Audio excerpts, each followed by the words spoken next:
대통령의 결산이라고 하는 그런 글을 읽은 적이 있습니다. 요지는 우리나라 역대 대통령들은 한결같이 임기의 끝이 다 좋지 않았다라고 하는 내용의 글이었습니다. 가령 이승만 대통령 같은 경우에는 위임 당시까지만 해도 국민적 영웅이었는데 마지막에는 미국으로 망명을 갈 수밖에 없었다. 박정희 대통령은 부인 유경수 여사가 먼저 저격을 당한 후 그 자신도 저격을 당해서 부인의 뒤를 따라갈 수밖에 없었고, 그리고 그 아들은 여러 차례 마약 혐의로 수감이 되었다라고 하는 내용이고요. 그 다음에 전두환 대통령 같은 경우에는 은퇴한 후에 무궁화 호텔 신세를 져야만 했고, 노태우 대통령도 역시 무궁화 호텔에 수감될 수밖에 없었다라고 하는 얘기고요. 그 다음에 김영삼 대통령 같은 경우에는 IMF라고 하는 5점을 남길 뿐만 아니라 차남 김현철 씨가 대통령이 아닌 소통령 역할을, 아니면 소통령 노릇을 하다가 결국 그 자신도 수감될 수밖에 없었다라고 하는 얘기고요. 그 다음에 김대중 대통령은 두 아들 모두 이권 청탁에 연루가 되어서 수감될 수밖에 없었다라고 하는 얘기고요. 노무현 대통령 같은 경우에는 자살로 인생을 마감할 수밖에 없었다라고 하는 얘기고요.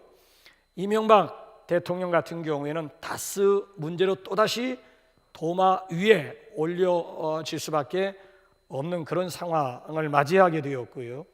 박근혜 대통령 같은 경우에는 국정농단으로 인해 가지고 임기도 제대로 마치지 못해 감옥에 수감되어 있습니다. 그런가 하면 현재 문재인 대통령을 향해서 연세대 김동길 명예교수가 지난번에 아주 독서를 내뿜었었지요. 문재인에게 맞아 죽을 각오로 쓴 글이라고 하는 내용에서 문재인 대통령 임기 끝나도 자살하지 마라 라고 충고를 해가지고요. 이것이 또 일파만파가 되어가지고 댓글들이 지금 보수는 보수대로 진보는 진보대로 엄청나게 지금 댓글들이 올라오고 있는 그런 상황이 되었습니다. 그러니까 전체적인 요지는 뭔가 하면 대통령도 결산이 중요하다라고 하는 내용이에요. 그러니까 매사는 시작도 물론 중요하지만 시작보다 더 중요한 것이 있다면 그것이 마지막 결산이라고 하는 것입니다. 이 마지막이라고 하는 것은 처음 것들을 다 잊어버리게 만드는 거예요. 시작은 그럴듯하게 시작했다 할지라도 마지막 결산이 잘못되게 되면 비극의 주인공이 될 수밖에 없는 거예요. 시극과 비극의 차이가 뭐예요? 끝날 때 웃으면서 끝나면 그건 시극이 되는 것이고, 끝날 때 울면서 끝나면 아무리 시작이나 과정이 좋았다 할지라도 마지막 울면서 끝나면은 그건 비극이 될 수밖에 없는 거지요. 이스라엘에 탈무드가 있다면 동양에는 채근담이 있습니다. 그래서 동양의 탈무드가 채근담이라고 하는 것인데, 거기 봐도요, 한 사람의 인생을 평가할 때는 절대 전반부 인생 보지 말라는 거예요. 전반부를 무시하라고 하는 얘기가 아니라 전반부보다 더 소중한 것이 있다면 그것이 바로 후반부 인생임을 강조해주고 있습니다. 그래서 시작보다는 마지막이 더 중요하다. 그렇기 때문에 우리 각자는 결산을 잘 해야 된다는 거예요. 자, 이런 차원으로 우리가 접근을 해보면 오늘 누가 지혜스러운 사람입니까? 인생의 결산을 생각하고 오늘을 살아가는 사람들이 지혜스러운 사람입니다. 아니면 종말적 미래로부터 현재를 살아가고 있는 사람이 지혜스러운 사람입니다. 이것이 바로 우리에게 24시간을 주시고 아니면 1년을 365일로 나눈 의미가 바로 여기에 있다고 봐요. 우리 하루를 마칠 때마다 일일 청산하지 않습니까? 저는 잠자리에 들 때마다 기도의 제목 항상 동일합니다. 오늘 하루 감사합니다. 이 밤 나의 영혼 하나님 앞에 맡깁니다. 땡큐. 그리고 잠자리에 들어갑니다. 왜 그런 줄 아세요? 내일 아침에 제가 일어난다는 보장이 없기 때문에 그런 거예요. 그래서 저는 잠자리에 들 때마다 어느 한순간 내 인생 이렇게 가겠구나. 그렇잖아요. 잠드듯이 영원히 잠들 수밖에 없는 것이 우리네 인생 아니겠습니까? 그래서 우리가 월만 받으면 월말 정산을 하게 되고, 연말 이때쯤 되게 되면 연말 정산 하면서 손익계산 따져보는 거 아니겠어요? 한 달 동안 얼마나 잘 썼는지, 아니면 1년을 우리가 단위로 놓고 볼 때에 1년 동안 얼마나 잘 살아왔는지, 이 시점에는 우리 스스로를 돌아볼 수 있는 그런 시간, 그런 계절이라고 하는 얘기지요. 여러분들은 어떻습니까? 지난 한 해 어떻게 흑자 인생이었습니까? 적자 인생이었습니까? 그래서 오늘 여기 본문 말씀을 여러분 보시면요, 중요한 것은 19절입니다. 19절. 오랜 후에 그 종들의 주인이 돌아와서 그들과 결산할 때 그랬습니다. 결산이라고 하는 단어가 본문에 몇 번 나오는 줄 아십니까? 반드시 하나님 앞에서 저와 여러분들은 개인적으로 결산할 때가 온다라고 하는 얘기죠. 그래서 본문에 보게 되면은 흑자를 기록하는 종들이 있는가 하면 적자를 기록한 종들이 있잖아요. 오늘도 흑자 인생을 사는 사람이 있는가 하면 적자 인생을 사는 사람이 있다라고 하는 얘기예요. 여러분들은 지난 한 해 1년을 단위로 놓고 볼 때 여러분들의 인생 흑자 인생이었습니까? 아니면 적자 인생이었습니까? 여러분들의 신앙을 놓고 볼 때에 금년 한 해 동안 여러분들의 신앙이 어느 정도 성장한 것 같아요? 아니, 질적으로 따져 물어본다면은 여러분들의 신앙이 어느 정도 성숙했다고 여러분 생각하십니까? 제자리였습니까? 아니면 지난해만 못했다고 생각을 하십니까? 중요한 것은 오늘 본문 말씀을 보게 되면 주인이 어느 순간인지 돌아와서 우리 각자와 결산할 때가 반드시 온다는 얘기죠.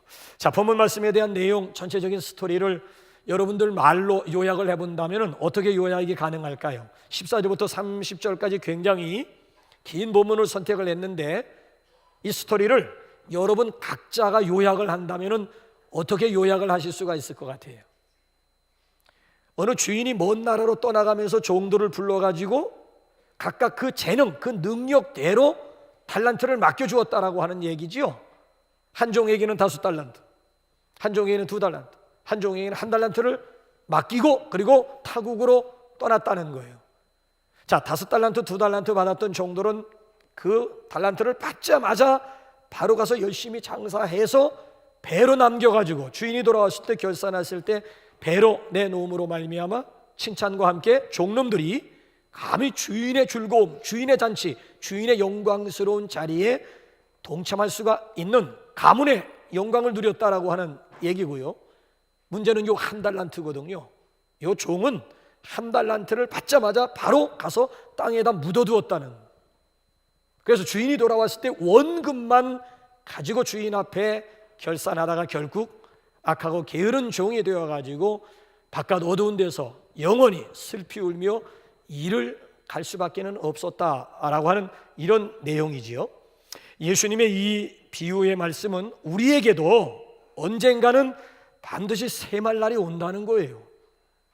결산할 때가 반드시 오게 됨을 예고하고 있는 그런 비유, 그런 스토리가 되겠습니다. 그래서 저는 오늘 아침 종들에게 한번 초점을 맞춰보면서, 왜 주인 말고요, 종들에게 왜 우리는 지금 본문에 나와 있는 종들과 같은 오늘을 지금 살아가고 있기 때문에 종들에게 초점을 맞춰보면서 우리 남아있는 인생 기왕이면 우리 적자 인생보다는 좀 흑자 인생을 살았으면 합니다. 자, 흑자 인생을 살기 위한 절대 조건이 뭘까요? 오늘 본문 말씀으로 들어가 보게 되면 서너 가지 우리에게 소개하고 있지, 어떻게 적자 인생이 아니라 흑자 인생을 살아갈 수가 있을까? 첫째는요, 우선 비교 의식으로부터 자유하십시오. 자, 1달란트 받았던 종을 한번 보세요. 주인과 수직적인 관계에서 이 문제를 풀어가려고 하지 않았다라고 하는 얘기죠. 본문 말씀을 한번 보십시오. 각각 그 재능대로 달란트를 맡겼다 그랬어요. 주인이 어련히 알아서 달란트를 맡기지 않았겠습니까? 아니, 종이 주인을 모르겠어요? 저 사람은 지금 이거 주면 감당할 수 있을지 없을지 주인이 판가름을 못 하겠느냐고요.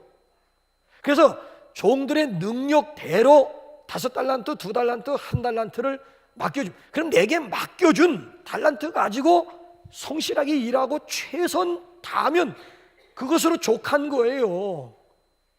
그런데 이 1달란트 받은 종은 주인과 자기와의 수직적인 관계에서 이 일을 풀어간 것이 아니고 수평적인 관계 속에서 시험 든 케이스라고요. 아니, 주인을 바라보면서 1달란트 받은 거 가지고 열심히 장사할 생각은 하지 않고요, 자꾸 기웃등거리는 거예요. 아니, 저 친구에게는 5달란트를 주고 저 친구에게는 2달란트를 줬는데 왜 나는 1달란트란 말인가? 아니, 내 존재 가치는 이것밖에 안 된단 말이에요. 기분 나쁘다. 그러니까 벌써 아예 시작부터 아예 일할 수 있는 아예 맛을 아예 기분조차 잃어버리고, 그러다 보니까 막 주인을 향해서 막 원망 불평이 쏟아져 나오기 시작을 하지요. 당신은 굳은 사람이라고, 인색한 사람이라고. 아니, 심지 않은 데서 거두고 해치지도 않은 데서 모으려고 하는 불안당과 같은 사람이라고.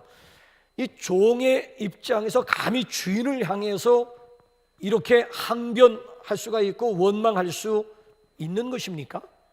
그 당시에 종들이 감히 주인을 향해 가지고 항변할 수, Why라고 하는 질문을 던질 수 있겠느냐고요. 한마디로 말씀드리면 주제 파악을 못한 거예요. 수학 선생님이 그 옆에 있었더라면 뭐라고 훈수했을 것 같아요? 네 분수 좀 알라고 했을 거라고요. 지리 선생, 미술 선생이 그 옆에 있으면 뭐라고 했을 것 같아요? 네 꼬라지를 좀 알라고 했을 거라고요. 아마 지리 선생 그 옆에 있으면 네 위치나 좀 제대로 좀 파악 좀 하고 그런 말을 하라고 했어요. 이게 된장인지 똥인지조차도 구분할 수 없는 이 1달란트 받은 종이었다라고 하는 거예요. 아니, 보세요. 백수건달들 그래도 포도원으로 불러주었으면 불러주신 것이 감사하고 세워주신 것이 감사하고 맡겨주신 것이 감사해서 열심히 일하면서 자기 자신의 용량을 키워야 되는 거예요. 자기 자신의 그릇의 크기를 키워가는 거라고요.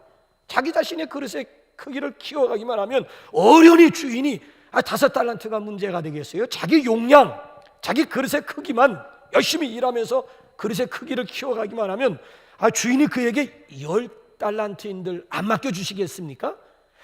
그릇이 그것밖에 안 되는 거예요. 1달란트밖에 안 되는데 자꾸 10달란트 받은 종과 비교를 하면서 열등의식에 시달리고 낮은 자존감 가운데 상처를 받고, 이게 뭐 하는 짓이냐라고 하는 얘기죠. 이게 남의 얘기하고자 하는 얘기가 아닙니다. 우리는 관계성 속에서 얼마나 다른 사람과 나를 비교하면서 교만해지기도 하고, 다른 사람과 나를 비교하면서 얼마나 비굴해지기도 하고, 다른 사람과 나를 비교하면서 얼마나 열등감에 시달리고 있는 줄 그러면서 엉뚱한 데 에너지를 다 낭비하고 마는 거 있지요. 아니, 이거 가지고 지금 나가서 장사해도 시원치 않을 판국인데 다른 사람하고 나하고 자꾸 비교하면서 열등감에 쪼그라들다 보게 되면 뭘 가지고 여러분 열매를 내고 뭘 가지고 수확을 낼 수가 있다는 얘기예요. 나는 요한복음 21장을 읽을 때마다요, 참 안타까운 게 있어요. 예수님이 십자가에 돌아가시자 이 제자들 보세요.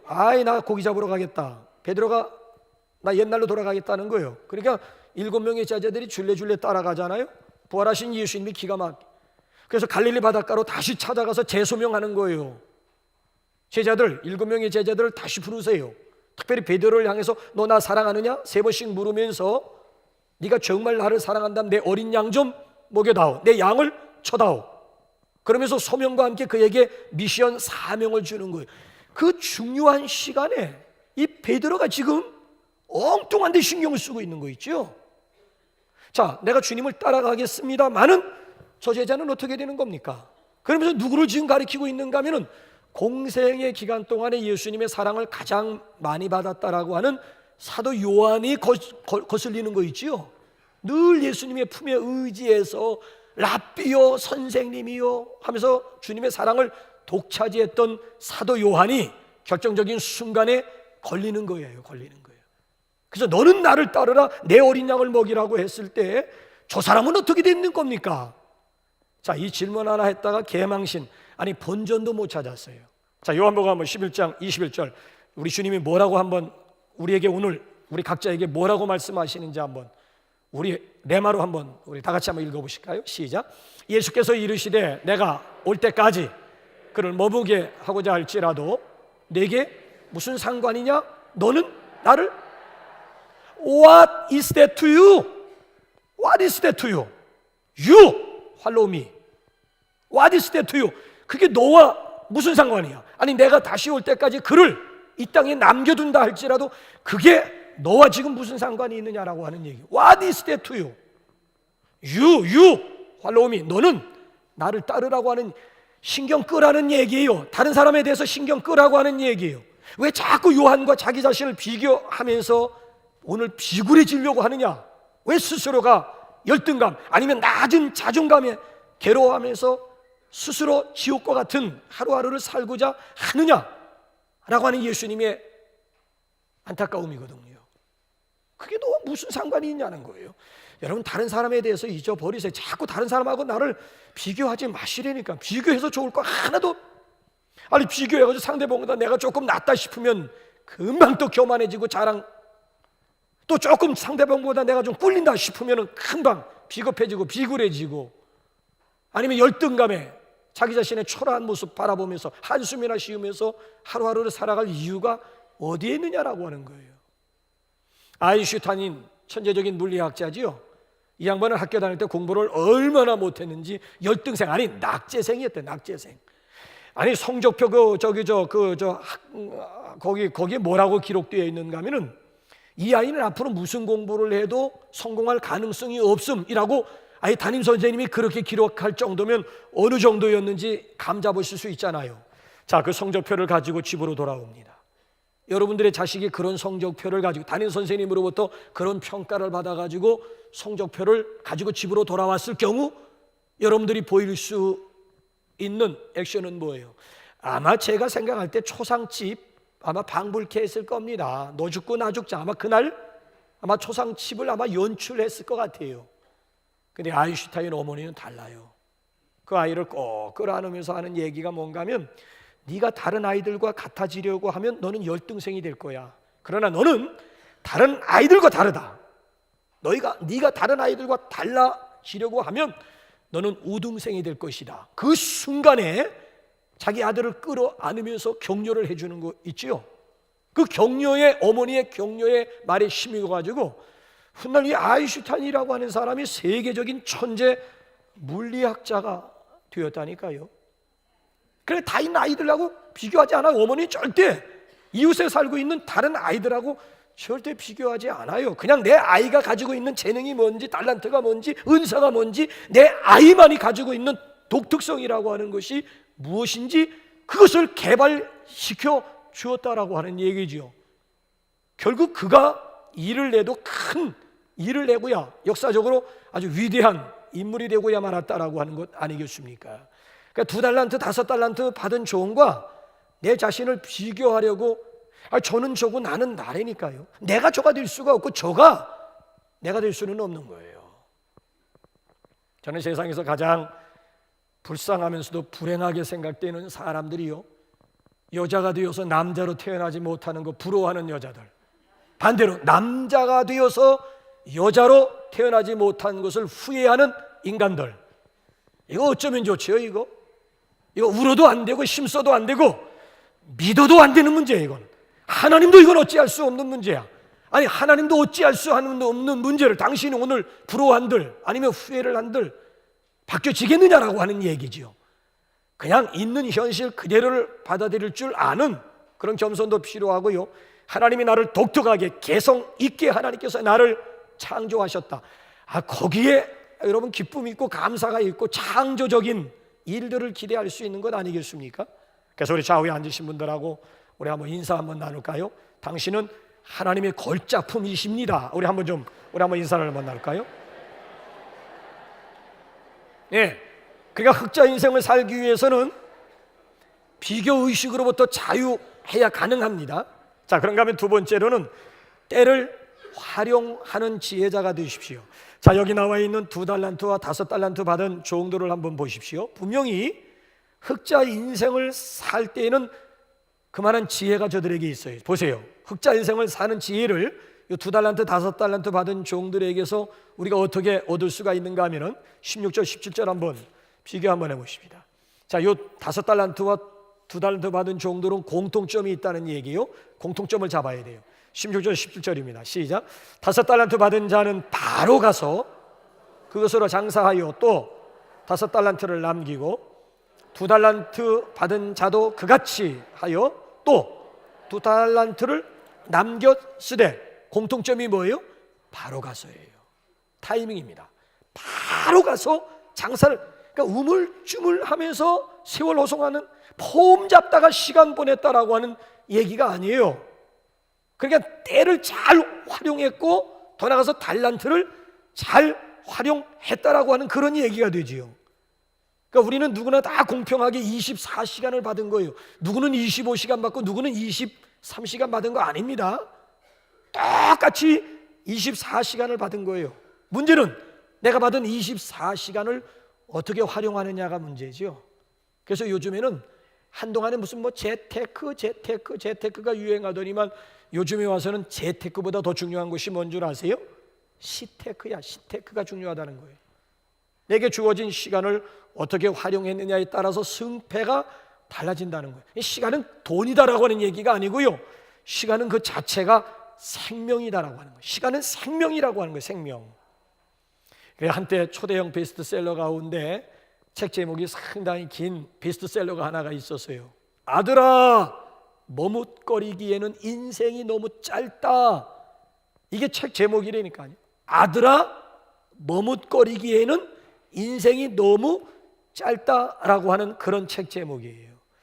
자녀들에게 선물할 수 있는 좋은 책이지요. 책 제목만 여러분 들어도 벌써 본전 뽑았다라고 하는 그런 생각 안 드십니까? 여러분 그렇습니다. 인생 결코 길질 않아요. 혹시 여러분들 가운데 이건 아닌데, 이러면 안 되는데 라고 하면서도 미적거리고 있는 분들 없으세요? 소위 말하면 끈적거리는 인생 살고 계시는 분들 없습니까?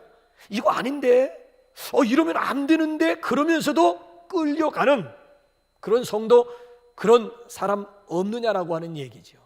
그래서 우리에게 송년주일이 필요한 것은 이거 아닌데, 이러면 안 되는데 라고 하는 것에 대해서는 과감하게 정리할 수 있는 결단이, 여러분 지금 결단해도 절대 늦지 않았다라고 하는 거 아세요? 미국의 샤갈이라고 하는 별명을 가진 리버먼이라고 하는 그런 리버만이라고 하는 유명한 화가가 있어요. 이분은 81세 때 화가가 되신 분이에요. 9살 때, 폴란드 출신인데 9살 때 단 $5를 가지고 미국으로 넘어왔어요. 그래가지고 저 맨하탄 그 변두리에서 조그만 가게를 이렇게 이제 경영했던 분인데, 이분이 74세에 은퇴를 합니다. 장사를 정리를 했어요. 그리고 시간을 어떻게 소일하게 되었는가 하면은 경로당에 가가지고 바둑 뛰면서 인생을 보내게 됩니다. 근데 그날 바둑 파트너가 펑크를 낸 거예요. 바람 맞힌 거예요. 그래서 혼자서 무료한 시간을 보내고 있는데 젊은 봉사요원이 오더니만, 아저씨 여기서 인생 낭비하지 마시고 그림 좀 그려보시는 게 어떠세요? 그 말이 귀가 번쩍 뜨이는 거예요. 그림? 그래가지고 이분이 도전을 받고는 그 길로 화실로 달려가서 그림을 배우기, 74세에 그림을 배우기 시작을 하는 거예요. 그래서 이분이 81세가 되었을 때에는 원시의 눈을 가진 미국의 샤갈이라고 하는 별명을 가진 리버만 화가, 그래서 그의 그림이 불티나게 팔렸다라고 하는 것 아니겠습니까? 이분이 101살이 될 때에는요 22회 개인전을 열게 되어가지고 세계인들을 깜짝 놀라게 했다라고 하는 거예요. 보십시오. 우리의 심장의 고동이 멈추는 순간까지 여러분 늦지 않았어요. 우리 지금 보세요. 은퇴하면 아무것도, 은퇴가 어디 있어요? 인생의 은퇴가 어디 있어요? 죽는 날이 은퇴지. 근데 우리는 자꾸 지금 사회가 정해놓은 나이에 의해 가지고 스스로가 감옥 속에 갇혀가지고 죽을 날을 기다리고 있는, 교회 안에서 은퇴가 어디 있어요? 하나님이 오라 부르시는 순간까지 사명의 길을 달려갈 생각을 해야지. 70세라고요. 70세 이후에는 다 내려놓겠다고요. 남아있는 인생 얼마나 이게 낭비하는 인생이에요. 낭비.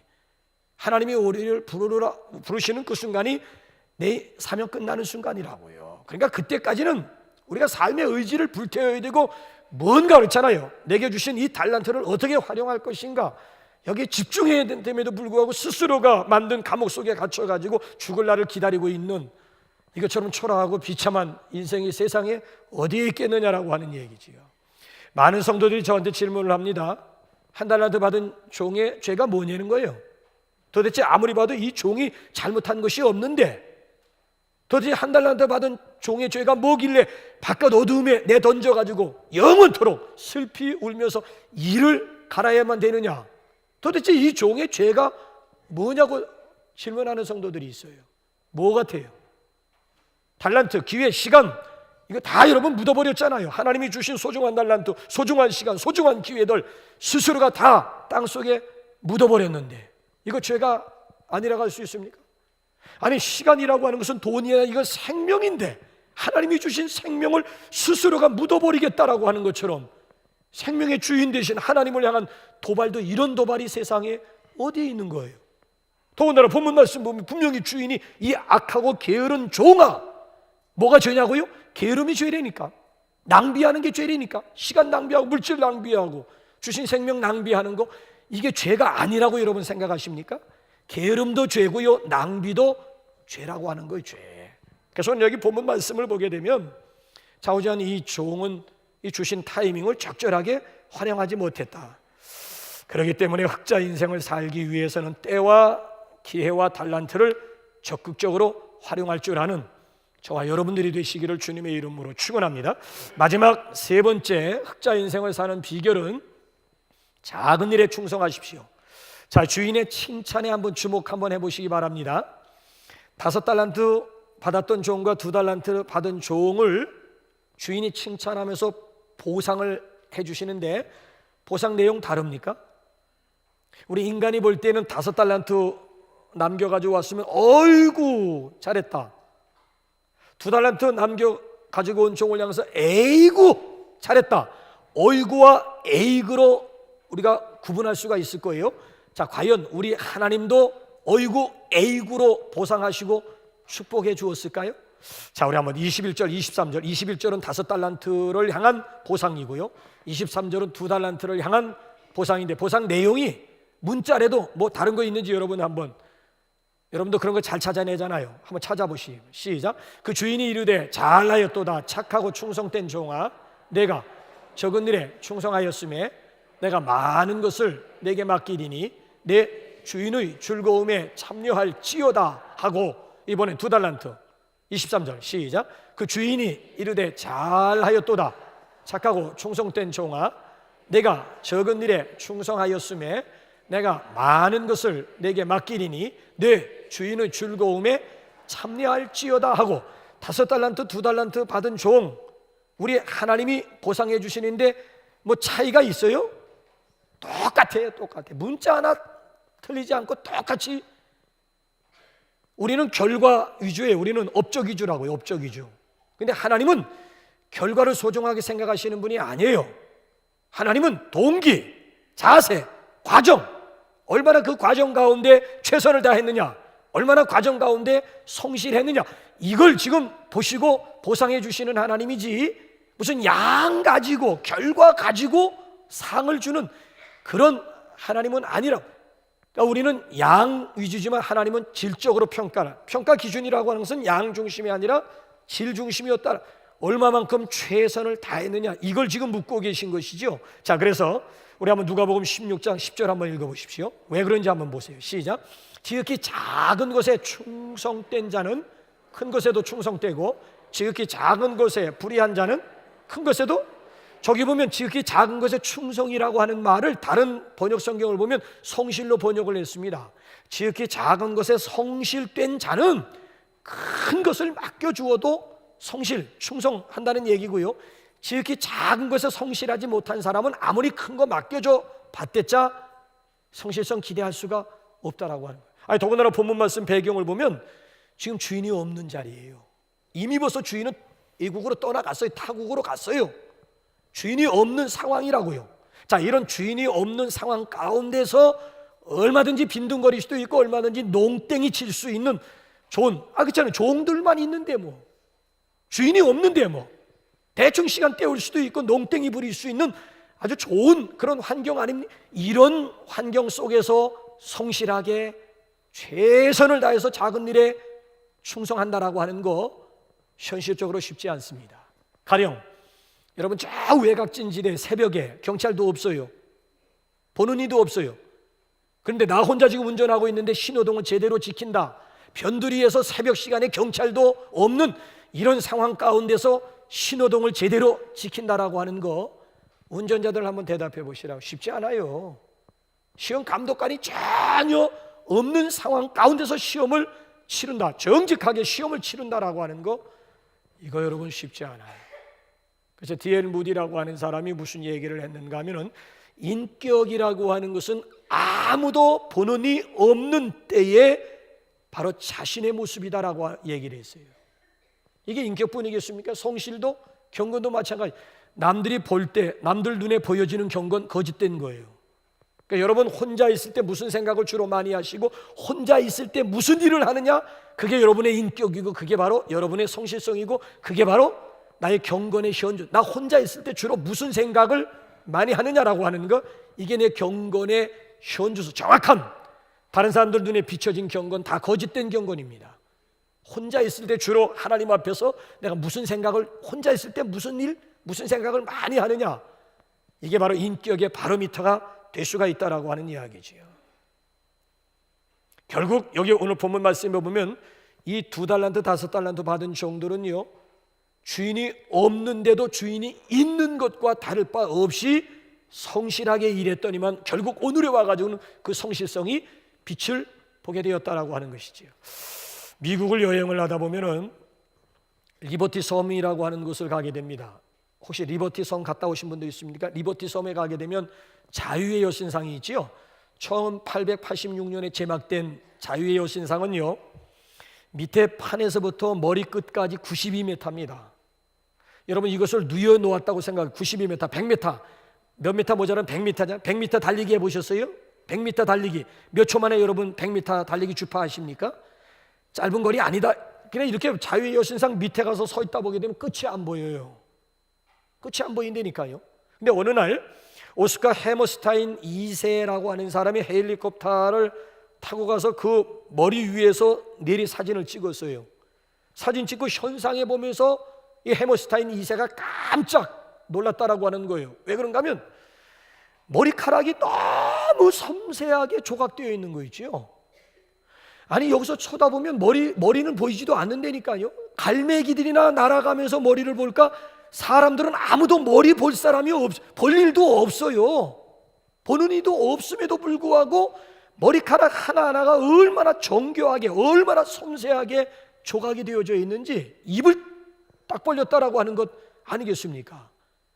눈에 보이지 않는 부분도 눈에 보이는 부분과 똑같이 공을 들였다라고 하는, 이 조각가의 이 성실함이라고 하는 것이 머리끝에서 나타나, 그래서 그 자유의 여신상이라고 하는 것이 더 값지게 평가될 수 있는 그 이유 중에 하나가 머리카락에 있었다라고 하는 얘기예요. 작은 일도 큰 일처럼 생각하면서 작은 일에 성실하고 작은 일에 최선 다하는 이 2달란트 5달란트 받은 종들을 향해서 주인이 잘했다 칭찬하면서, 그 당시에 종이 감히 주인과 함께 겸상할 수 있다고 생각하십니까? 어림도 없는 얘기지요. 서서 수정 스탠바이 하고 있어야 되는 것이 종의 자세거든요. 근데 주인의 즐거움에 함께 참여, 이건 종 대대로, 이건 가문의, 이건 큰 영광. 어떻게 감히 종이 주인과 함께 겸상을 하면서 주인의 즐거움 동참할 수가 있을까? 이건 최고의 축복이었다라고 하는 얘기. 여러분들은 금년 안에 얼마나 성실하셨습니까? 맡겨주신 일들에 대해서 그것이 남들이 볼 땐 비록 적은 것이라 할지라도 얼마만큼 최선을 다하셨습니까? 만약에 주인이 오늘 우리 앞에 나타나신다고 해도 부끄럽지 않을 자신들이 있으십니까? 중요한 것은 남은 시간이라고요. 남은 인생이라고요. 남은 시간, 남은 인생 어떻게 채워갈 것인가? 바라기는 악하고 게으른 종들보다는 우리 모두 착하고 충성된 종들이 되어 그날 우리 하나님의 영광스러움에 함께 동참할 수 있는 최고의 승자들이 되시기를 주님의 이름으로 축원합니다.